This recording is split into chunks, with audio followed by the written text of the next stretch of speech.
Cyber నేరగాళ్లు రోజు రోజుకు మితిమీరిపోతున్నారు. ఏ చిన్న అవకాశం దొరికినా వదిలిపెట్టట్లేదు. ఇన్ని రోజులు ఫోన్లు చేసి లింకులు పంపి ఓటీపీలు పాస్వర్డ్లు తెలుసుకొని డబ్బులు కొట్టేసేవాళ్ళు. కానీ ఇప్పుడు అలాంటివేవి అవసరమే లేకుండా ట్రెండ్ మార్చారు. అసలు మన ప్రమేయం లేకుండా బ్యాంకు ఖాతాలు ఖాళీ చేసేస్తున్నారు. అతను డైనమిక్ ఆఫీసర్, ఎంతో మంది నేరస్తుల్ని గడగడలాడించిన ఉన్నతాధికారి. ఆయన పేరు చెబితే నేరస్తుల గుండెల్లో రైళ్లు పరిగెడతాయి.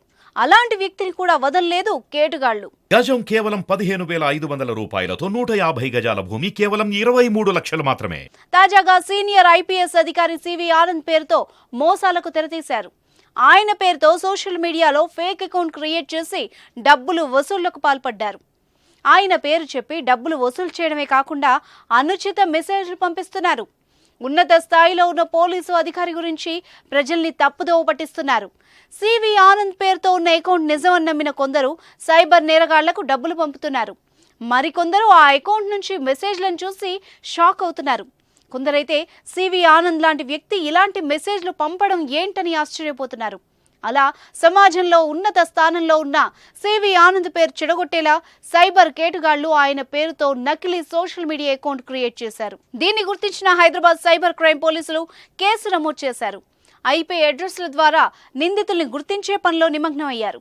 ఇలాంటి ఫేక్ అకౌంట్ల పట్ల అప్రమత్తంగా ఉండాలని, ఫేక్ అని గుర్తిస్తే వెంటనే రిపోర్ట్ కొట్టాలని, సైబర్ క్రైమ్ పోలీసులకు ఫిర్యాదు చేయాలని పోలీసులు సూచిస్తున్నారు.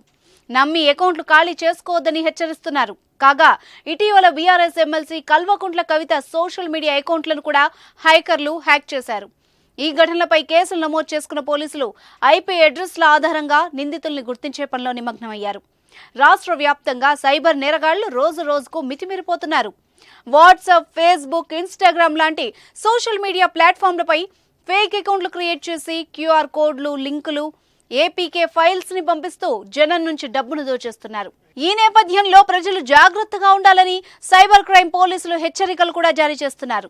ఇలాంటి కేటుగాళ్ల పట్ల జాగ్రత్తగా ఉండాలి మరి.